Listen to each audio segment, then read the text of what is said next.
नमस्कार दोस्तों, मैं डॉक्टर विनीत हसीन, braces specialist and dental surgeon. आज इस वीडियो के माध्यम से आपको ऐसी 6 कंडीशंस के बारे में बताऊंगा जिसमें कि हम ब्रेसेस या तो नहीं लगाते हैं या फिर ब्रेसेस लगाना डिले या अवॉइड कर देते हैं।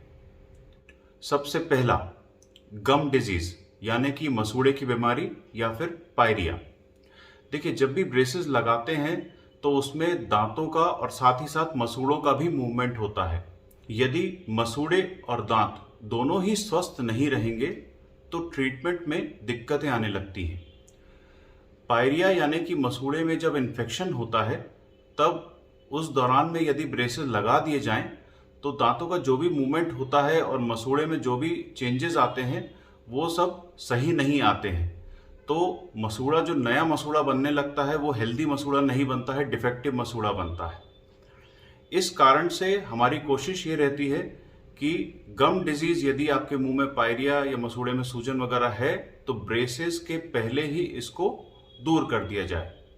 जल्दी से ये जान लेते हैं कि यदि आपके मुंह में गम डिजीज या पायरिया है तो क्या स्टेप्स लेना जरूरी है। देखिए, इसमें 2 स्टेप बहुत ही इंपॉर्टेंट होते हैं। सबसे पहला तो जो भी मसूड़े का इन्फेक्शन है उसको दूर किया जाए। इसके लिए एक अलग से मैंने वीडियो बनाया हुआ है, आप ऊपर जाके लिंक पे क्लिक करके वो वीडियो देख सकते हैं। और दूसरा स्टेप रहता है, जो भी इन्फेक्शन दूर किया गया है वो वापस ना आने पाए, उसके लिए ज़रूरी ये है कि मरीज को या बच्चे को ठीक से मेंटेनेंस सिखाई जाए कि कैसे ब्रशिंग प्रॉपरली की जाए। इसके लिए हम 12 से 15 दिन तक बच्चे को ऑब्जर्वेशन में रखते हैं, उसको प्रॉपर मेथड ऑफ ब्रशिंग बताते हैं और साथ ही साथ में ये सुनिश्चित करते हैं, देखते जाते हैं कि वो ठीक से ब्रश कर पा रहा है कि नहीं। क्योंकि यदि वो ठीक से ब्रश नहीं कर पाएगा तो फिर से मसूड़े की सूजन आएगी, फिर से पायरिया डेवलप होगा और ये सब यदि इलाज के दौरान होता है तो फिर दिक्कतें आना शुरू हो जाती हैं। इसलिए हम पहले ही मेक श्योर करते हैं कि पायरिया का ट्रीटमेंट सबसे पहले, मसूड़े की सूजन का ट्रीटमेंट सबसे पहले कर दिया जाए और दूसरा, जो हेल्दी मसूड़ा हम पा चुके हैं उसको बच्चा ठीक से मेंटेन कर पाए। Number 2, dental decay, tooth decay यानी कि दांतों की सड़न। यदि दांतों में कहीं भी सड़न है और रूट कैनाल की आवश्यकता है या फिर फिलिंग वगैरह की आवश्यकता है तो ये सब इलाज, ब्रेसेस का जो इलाज है वो शुरू करने के पहले ही ये सारे ट्रीटमेंट्स खत्म कर दिए जाने चाहिए। यानी कि फिलिंग वगैरह कर दी जानी चाहिए। जिन दांतों में रूट कैनाल की जरूरत है उनको रूट कैनाल कर दिया जाना चाहिए। जहां पे एक्सट्रैक्शंस की जरूरत है, सड़े हुए गले दांत पड़े हुए हैं, वो सब अलग कर दिए जाने चाहिए। Number 3, infected teeth. किसी भी कारण से, जैसे कि चोट लगने से या फिर पायरिया के कारण या फिर सड़न के कारण, जो भी दांत इन्फेक्टेड होते हैं और जिनमें एक्सरे में ये पता चल जाता है कि उनकी जड़ों में इन्फेक्शन है, सिस्ट है, ग्रैनुलोमा है, तो ऐसे दांतों का इलाज ब्रेसेस लगने के पहले ही कंप्लीट हो जाना जरूरी है।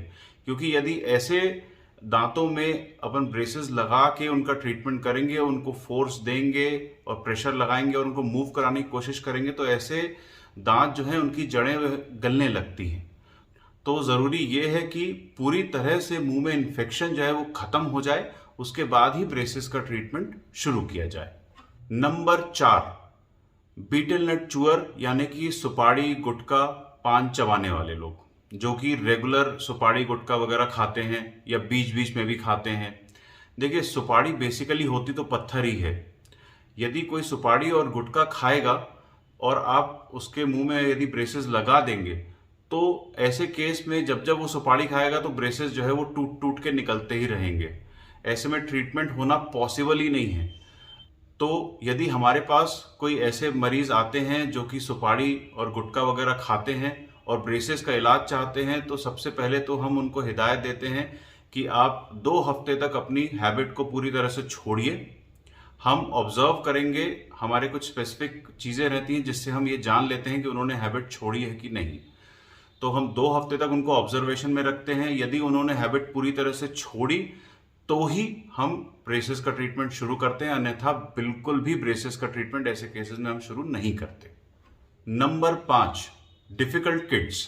इसमें सबसे पहले आते हैं रिबेलियस चाइल्ड, यानी कि वो बच्चे जो ज़िद्दी होते हैं, जो बात सुनना ही नहीं चाहते हैं और अपनी ही अपनी करना चाहते हैं।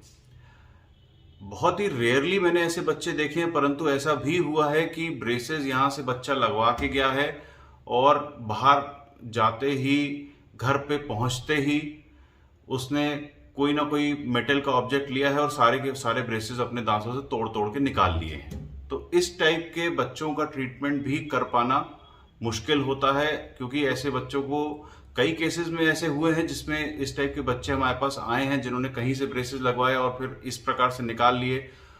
हालांकि हमने उनको समझा बुझा के ब्रेसेस का ट्रीटमेंट करना आरंभ किया और उसके बाद में रिजल्ट भी हमको बहुत अच्छे मिले, परंतु पहले बच्चे को समझाना और उसको समझ पाना बहुत ही ज़रूरी होता है।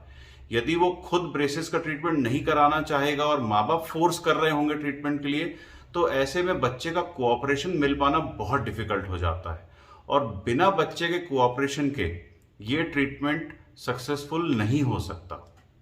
दूसरे ऐसे बच्चे रहते हैं जिनकी मेंटल कंडीशन ठीक नहीं रहती है और जो समझ ही नहीं पाते हैं कि उनको कैसे कोऑपरेट करना है, क्या खाना है, ब्रशिंग कैसे करनी है।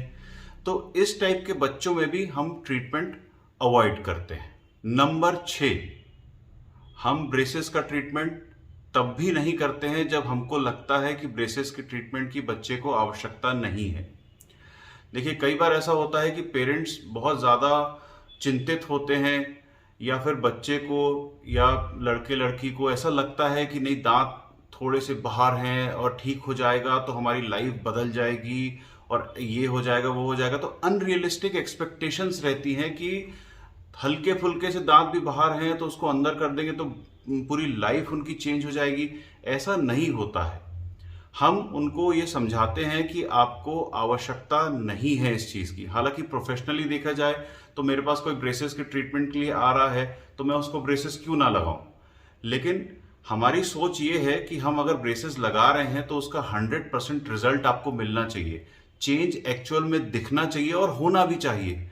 यदि बहुत ही छोटा मोटा सा चेंज आने वाला है जिसके लिए आप साल 1.5 साल का ट्रीटमेंट कराएंगे, तो जब भी हमारे पास इस प्रकार के मरीज आते हैं जिसमें हमें लगता है कि उनके दांत सही हैं, अच्छे दिख रहे हैं, परंतु उनको ऐसा लगता है कि खराब है और इसके कारण उनकी लाइफ में दुष्प्रभाव पड़ रहे हैं, तो हम ऐसे मरीजों को पूरी तरह से समझाने की कोशिश करते हैं कि उनके दांत सही है और उनको ब्रेसेस के इलाज की आवश्यकता नहीं है। उम्मीद है ये वीडियो आपको पसंद आया होगा। हमारे चैनल को लाइक और सब्सक्राइब ज़रूर करिए। समय देने के लिए आप सभी का बहुत बहुत धन्यवाद।